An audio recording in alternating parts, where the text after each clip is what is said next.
painting of a humongous rhinoceros on the front cover of this week's issue of the Charleston City Paper.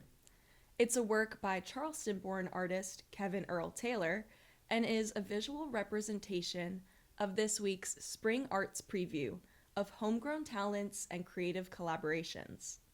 Hello again from the Charleston City Paper. I'm Chloe Hogan.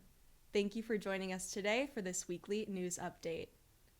In this week's paper, writer Jack O'Toole summarizes a couple of billion-dollar accounting scandals that are leading state lawmakers to consider putting the future of two constitutional officers on November's ballot.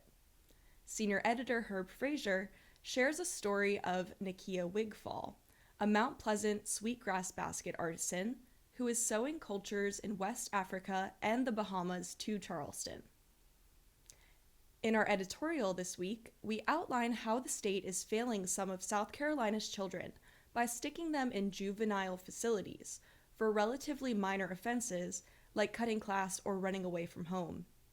And writer Andy Brack writes about how a new national poll shows Americans may be more unified on traditional values than many think. In our special Digs profile this week, Kelly Linehard introduces you to photographer Lizzie Rollins, who is using her camera and lens to rediscover Charleston's magic.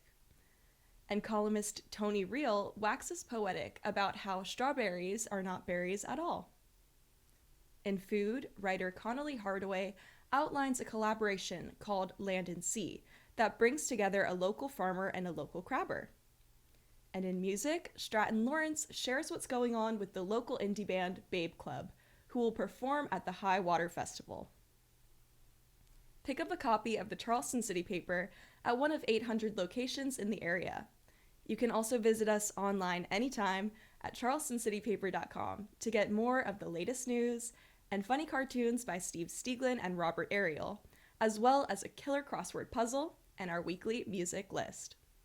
Also, tune in here every week and at thepalmettonetwork.com for this news update from the Charleston City Paper, as well as the latest episode of Two Old Farts Reminiscing About the 80s with hosts Cliff Springs and Kelly Nash. Thank you for watching. I'm Chloe Hogan.